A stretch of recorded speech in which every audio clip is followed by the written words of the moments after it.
Well, hello again. I'm Alistair McGrath, and I'm a professor of Christian theology at Oxford University.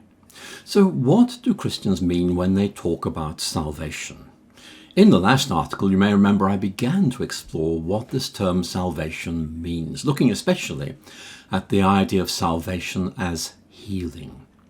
Yet the New Testament's account of the difference that Christ makes includes a wide range of ideas, including healing, but going beyond that. And each of these helps us to understand why Christianity is able to offer hope and transformation. And one of these ways of thinking about salvation is redemption, a word that means something like buying back. And Paul's New Testament letters often use this powerful image, which was deeply rooted in the social world of early Christianity, particularly the cities of the Roman Empire.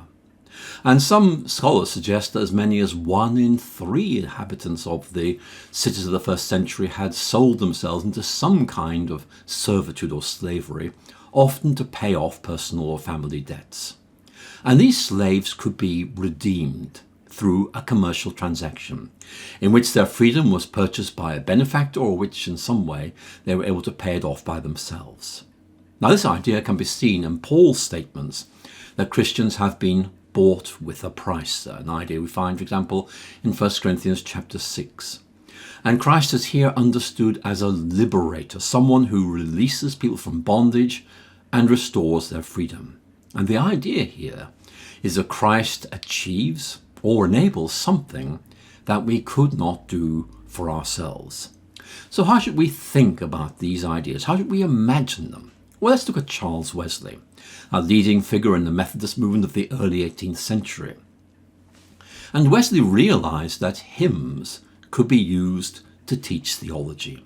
And in his very famous 1738 hymn, "And Can It Be?", Wesley packed a series of visual insights about the nature of salvation into this hymn. So I'm going to read you one of its verses, and I think you'll see immediately how powerful this visual imagery is and how it helps you think through what this idea of salvation is all about.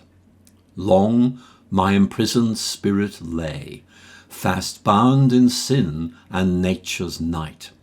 Thine eye diffused a quickening ray. I woke, the dungeon flamed with light. My chains fell off, my heart was free. I rose, went forth, and followed thee." That hymn is quite well known, and I think it makes some very important points. And the central idea, the central image here, is that salvation is about liberation. We are trapped by sin, and we are set free by Christ, who both illuminates our situation so we can see things as they really are. We're in prison, we're in chains, but Christ also enables us to throw off our chains and walk free from our imprisonment. Now, there's another image of salvation which is particularly important for Christians because it's used by Christ himself. And Christ declared in, for example, Mark chapter 10, that he did not come to be served, but to serve, and to give his life as a ransom for many. So what does this idea of salvation as a ransom have to say to us? How can we make sense of it?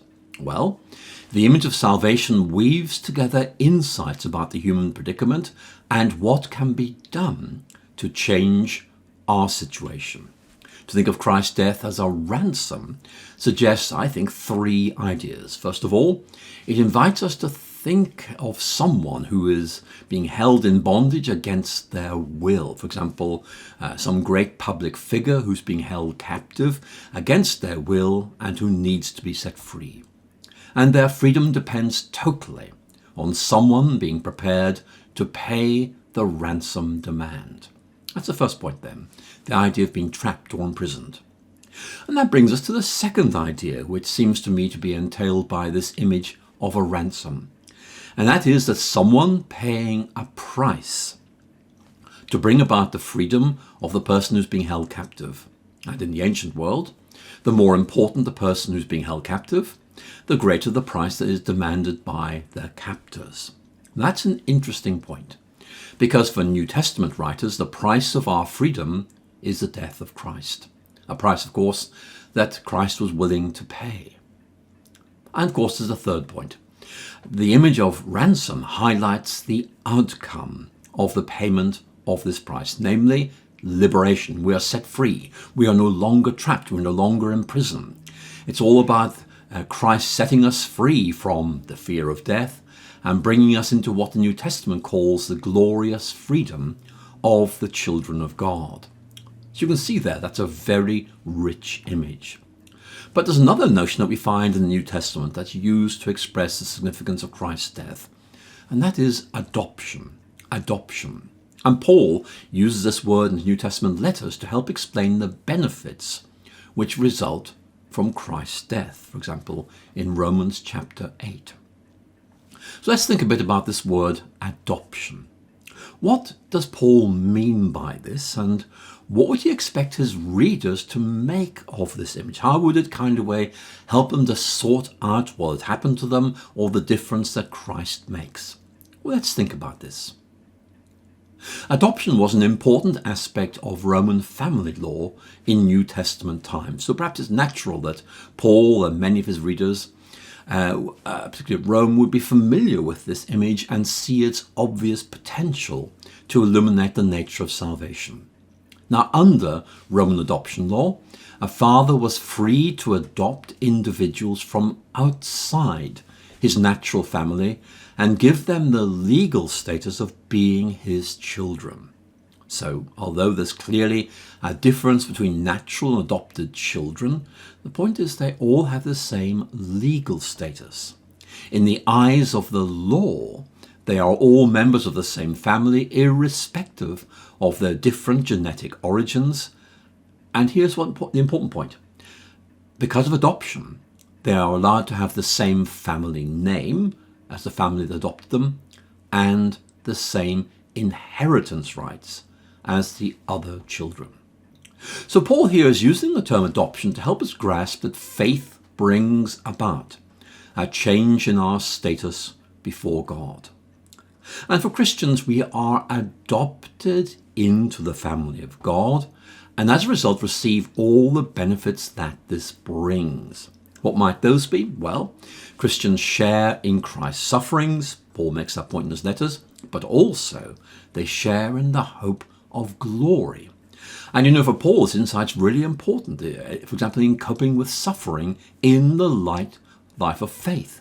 Christ suffered before he was glorified, meaning that suffering is not to be seen as a mark of divine disfavor, but rather as sharing in Christ's suffering and the hope of future glory. But there is another aspect of this notion of adoption that I think is really important, particularly for us today as we think about relational aspects of salvation. And the other benefit of adoption I want to talk about is a new sense of belonging. You see, everyone needs to feel that they belong somewhere where they matter and they are wanted. And social psychologists have highlighted the need for a secure base. We need to feel we belong to a community or a group where we're accepted, we have a sense of purpose, and an awareness of being valued and loved by others.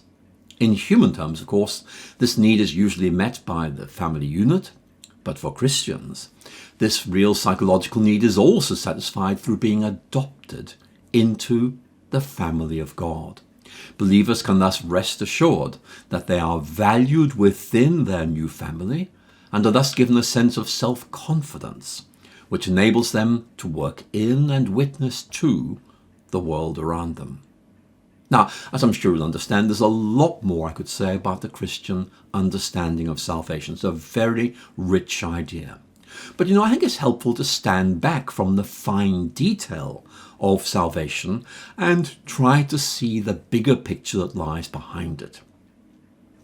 I think one of the really important points here is that the New Testament's rich imagery of salvation brings out clearly that human beings are trapped, wounded, ill and guilty. And the point is that we can't do anything to set ourselves free or heal our wounds or make ourselves fit to enter God's presence. We can't do this by ourselves. We need someone else to do it for us. And the key point is that God has done for us what we could not do for ourselves, asking that we accept his healing, forgiveness, and transformation. If you like, God provides us with a salve for our wounds so that we may be healed. And Paul's image of adoption in particular, I think, helps us to see that we are wanted and welcomed by God. It's a very powerful thought, and I think it brings us hope. But let me now end this article. I'm going to end by telling you a true story, which I think helps to bring out the importance of hope in the life of faith. Hope, of course, linked with the idea of salvation. Let's think about the chapel of King's College, Cambridge. This is very well known for its annual candlelit festival of 9 lessons and carols, which is broadcast to listeners, millions of listeners in fact, throughout the world. And one of the centerpieces of this chapel is a large 17th century painting depicting the adoration of the Magi, the visit of the mysterious wise men from the east to the infant Jesus. Now, in 1974, the canvas was slashed by intruders, and it really upset people. Large crowds gathered to look with sadness at the damaged masterwork.